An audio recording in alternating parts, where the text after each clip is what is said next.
Where does Jesus get off driving out unclean spirits? Where does Jesus get off casting out the money changers from the temple? Where does Jesus get off telling his followers to go out into the world and cast out demons? Who gave him the authority?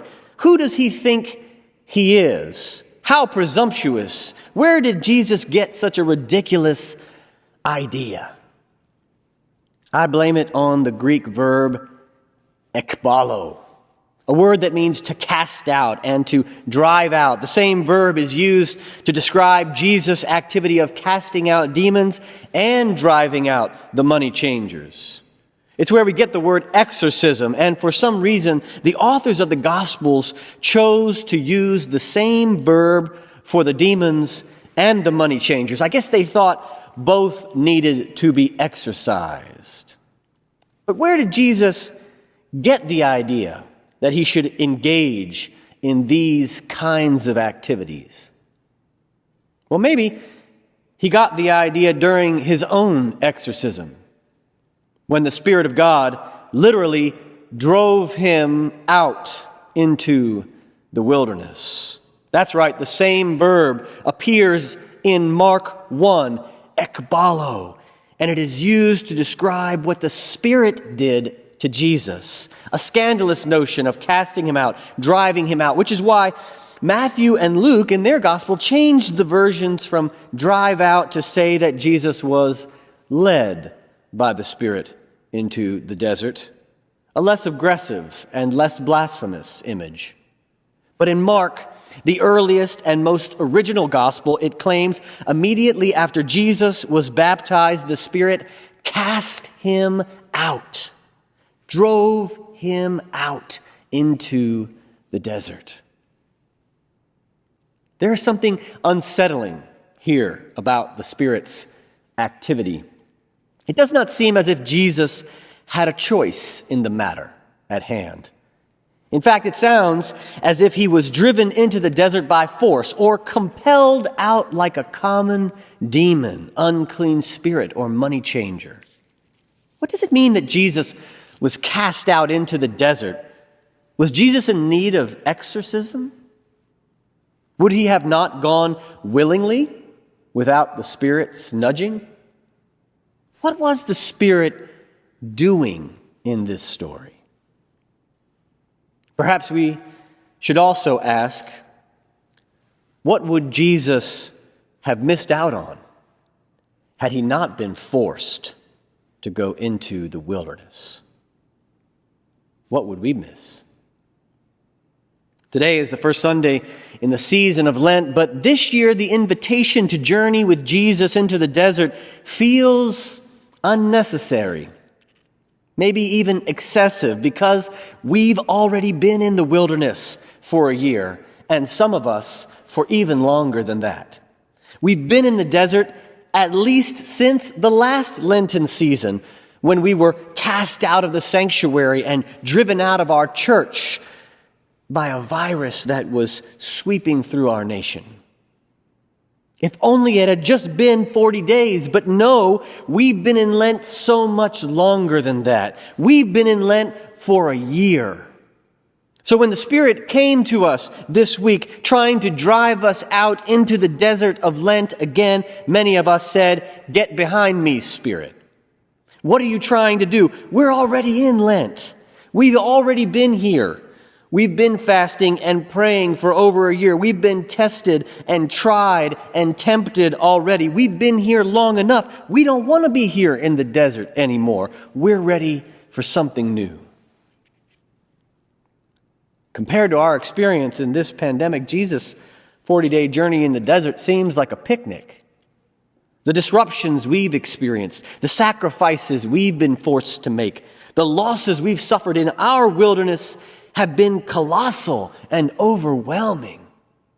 As a church and as a nation, it has felt more like 40 years than 40 days. More like what the people of Israel experienced when they wandered through the desert. Remember, they had shortages of food and water, extreme weather, sickness and disease, inadequate housing, and no sanctuary in which to worship. There was constant complaining by the people, and exhausted leaders who often wanted to die. They had hostility and violence between different tribes and experienced a political and legal crisis, all while in the wilderness. And yet, even in the midst of their trials and tribulations, the Spirit of God was with them. Has the Spirit not also been with us? Has the Spirit not also been with you? What has the Spirit been doing to you or in you during this long wilderness? Sometimes the Spirit is like a mighty wind that blows in and stirs up everything. Sometimes the Spirit is like a fire that burns away the chaff or simmers in our bones or blazes new trails or reignites old passions. Sometimes the Spirit is like a still small voice or the sound of sheer silence. And sometimes the Spirit is like a tongue that speaks new languages or sings new songs.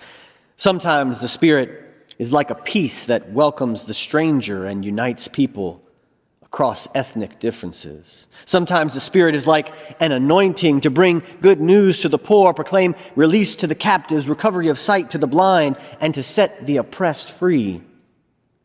Sometimes the Spirit is like a bird that hovers over the waters of chaos and overwhelms us with new creation and new birth and new life and new beginnings.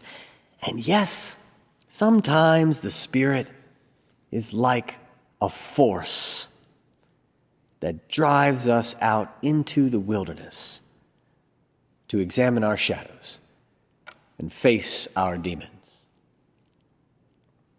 The father of Greek philosophy, Socrates, was tried, convicted, and sentenced to death for failing to acknowledge the gods of Athens, introducing new deities, and corrupting the youth of the city. During his trial, Socrates famously said, "The unexamined life is not worth living." The unexamined life is not worth living. And it was in this same spirit that the mothers and fathers of the early church were compelled by the Spirit out into the desert themselves. When Emperor Constantine converted and the church merged with Rome in the 3rd century, Christianity was transformed from a way of life and love into an empire religion. And so many faithful followers of Jesus left those cities and towns of the empire and went out into the desert. These first monastics, who became known as the Ammas and Abbas, said they went out into the desert not only because Christianity had become completely corrupted in their mind, but also because they couldn't hear God anymore. They couldn't hear their own hearts or feel their own souls. It was as if the Spirit drove them out into the desert so that they could relearn how to hear and see and feel and find God, so that they could rediscover themselves once more. The wild thing is that the monastic mothers and fathers were not only personally revived and renewed, but the church itself, Christianity itself, was reborn out there in the desert. We don't always like the wilderness, but as an old African spiritual goes, if you want to find Jesus, go to the wilderness. And if you're mourning, brother, if you're mourning, sister, go out into the wilderness and wait upon the Lord. So we go this year into this wilderness within a wilderness within a wilderness, this Lent of 2021.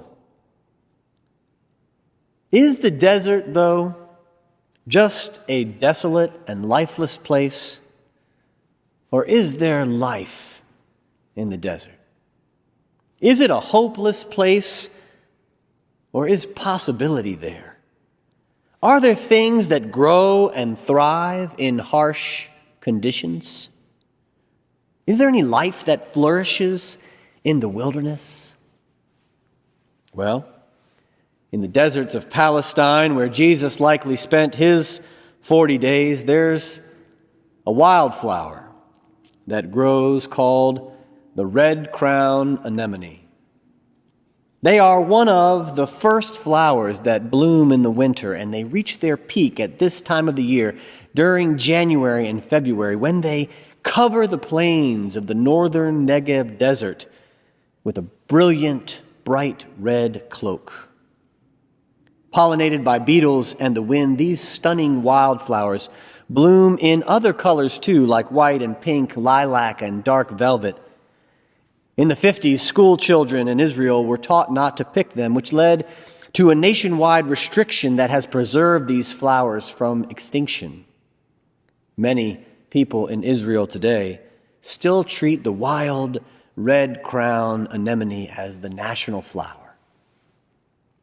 When we picture Jesus in the wilderness, do we envision him in a desolate land, or can we see him in the Negev desert, surrounded on all sides by a vast array of red wildflowers? There are things that flourish even in the desert. What might Jesus have learned from the red crown anemone? Maybe he learned how to grow even in the harshest conditions. Maybe he discovered how to survive without fear or anxiety. Maybe they taught him about God's love and provision for all created things. Maybe they taught him how to be mindful and live in the present and not to worry so much. Maybe it was the red crown anemone who inspired Jesus' famous teaching. Consider the flowers of the field, he said, how they grow. They neither toil nor spin. Yet I tell you, even Solomon in all his glory was not clothed like one of these. But if God so clothes the grass of the fields, which is alive today and tomorrow is thrown in the oven, will God not clothe you even more? So do not worry, saying, what will we eat or drink or wear? For it is the nations who strive for these things, and God knows you need them. But strive first for the kingdom of God and God's justice, and all these things will be given to you as well. Flowers are not the only life that flourishes in the desert. Mark is the only gospel writer who tells us that while Jesus was in the desert being tested by Satan, he was not alone. The wild beasts were there with him. Some translations even say they joined the angels in serving and waiting on Jesus. You may be wondering what kind of beasts were hanging out with Jesus in the desert. Well, there are over 100 species of mammals and over 30 different kinds of bats alone who live in the Negev desert. The biodiversity of this region far exceeds our imagination. There are Arabian leopards and wolves, golden jackals and marbled polecats, gazelles and Persian deer, mountain goats and wild asses, shrews and turtles, frogs, snakes and salamanders. Back in Jesus' day, before they went extinct, there may have even been Syrian brown bears and Arabian ostrich. I wonder what Jesus learned from the wild beasts during those 40 days. It's not that nothing grows out in the wilderness or that there is no life in the desert. It's that it's teeming with life and possibility. But everything that grows there is wild. Everything that grows there is untamed, uncivilized, and undomesticated. As Jeff Goldblum's character states at the beginning of the blockbuster movie Jurassic Park, life will find a way. If there's one thing the history of evolution has taught us, it's that life will not be contained. Life breaks free. It expands to new territories and crashes through barriers painfully, maybe even dangerously, but life will find a way. If life can find a way, and that means that God can find a way, and that the Spirit can find a way, and that we can find a way to flourish even in the harshest conditions of life. We can find a way to thrive in the desert if we choose. We can find a way to bloom in the wilderness if we want to. Yes, we can find a way to be recreated and reborn, to find new life even in the wildest and most desolate places. Howard Thurman, that great mystic, once wrote, "The most fundamental characteristic of life is its search for nourishment. The built-in characteristic of all forms of life is to seek always to keep free and easy access to the source of their vitality or aliveness in which all life finds its abiding security. Life," he says, "wherever it is found, is trying to live itself out, to actualize its unique potential." The conditions of this pandemic have left many of us feeling dry and parched, burnt out by the scorching sun and heat, run down and exhausted from the long haul that this year-long Lenten season has been. And yet, exhaustion is not necessarily a sign that the Spirit has left us. Consider the story of Job on the ash heap. We don't talk enough about Job during the season of Lent, and we did not talk about Job enough throughout the wilderness of this pandemic. I blame myself for that. I should have been preaching on Job all year long. We all know the story of how Job lost everything when his children were killed and all his livestock and land were taken. All his hired laborers were stolen, how he was then inflicted with loathsome sores over his body from head to toe. We know how he cursed his birthday and tore his robe, shaved his head, fell on the ground, took a potsherd to scrape his wounds, and sat among the ashes in sorrow. When his so-called friends arrived, they sat with him in silence for a few days, but then they began a grand inquisition to try and understand how an apparently righteous person could suffer so egregiously. Why do bad things happen to good people, they ask. But just like Jesus, Job had learned something important from the wild beasts, and he pierced through his friends' inquisition with an appeal to creation and a stunning acknowledgement of the Spirit. "Ask the animals," Job told his friends, "and they will teach you. Ask the birds of the air, and they will tell you. Ask the plants of the earth," Job said, "and they will teach you. The fish of the sea, and they will declare to you. Who among all of the wild things does not know the hand of the Lord?" In God's hand, Job said, is the life of every living thing and the spirit of every human being. Later in the story, after Job was beleaguered from his friends' callous theological arguments, he was still able to proclaim the Spirit. "As long as breath, spirit is in me," he said, "and the Spirit of God is in my nostrils, I will not speak falsely, and my tongue will not utter deceit. I will not put away my integrity. I will hold fast to justice, and I will not let go until I die."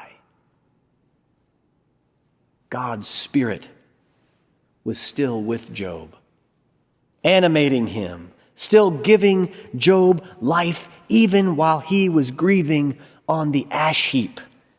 Even in the desert of tremendous loss, Job was able to proclaim, "She's got the whole world in her hands."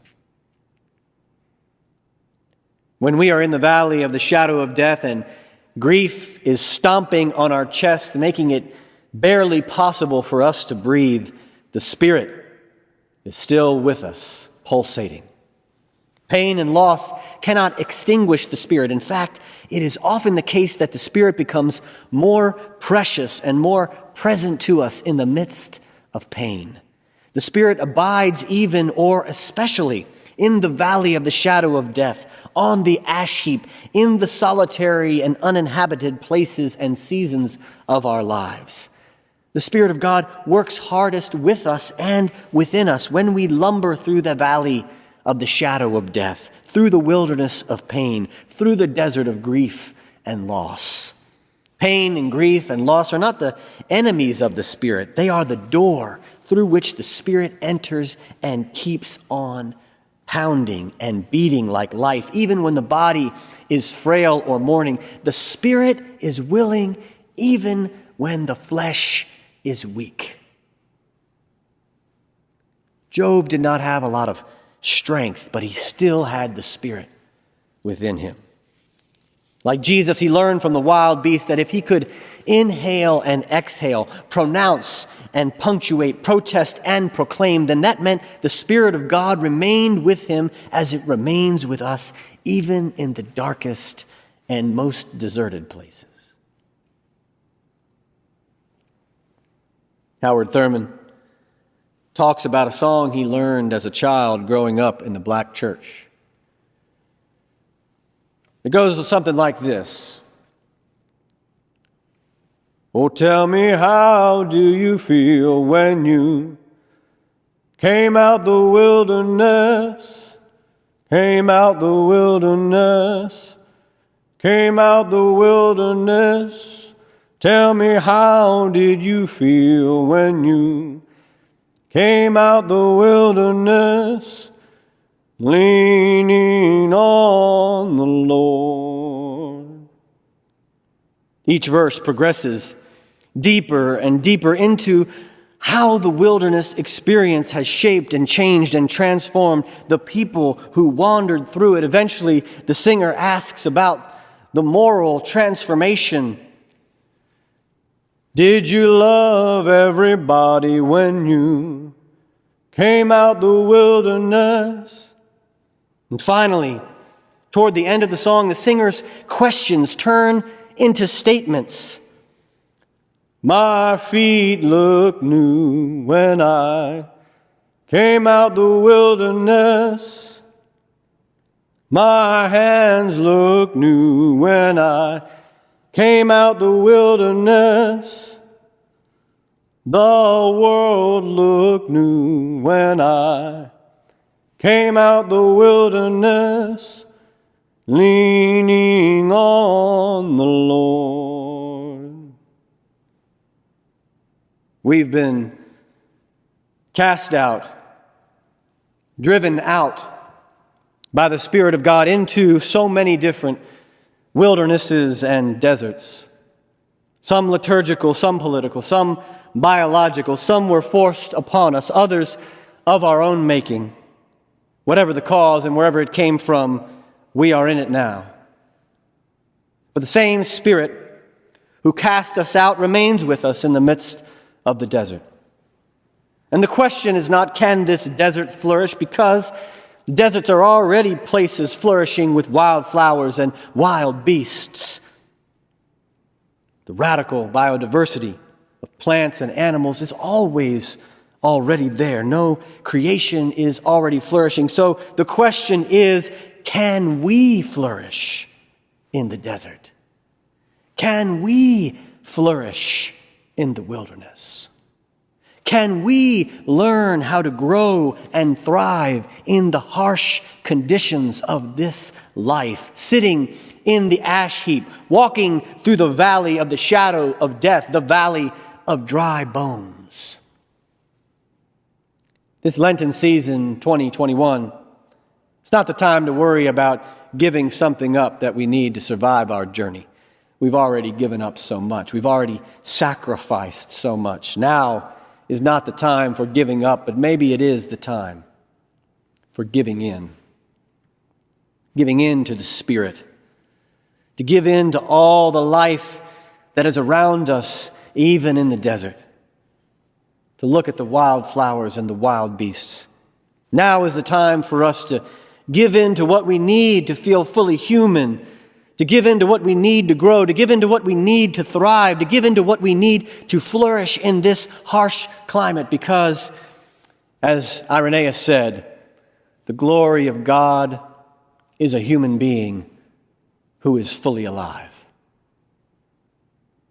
And if we can figure out how to flourish with the Spirit of God, not just as individuals, but together as families and friends, neighborhoods and communities, flourish like the flowers and the animals in the desert, then maybe one day, when we come out of this long wilderness, our hands will look new, our feet will look new, and our whole world will look like the new creation.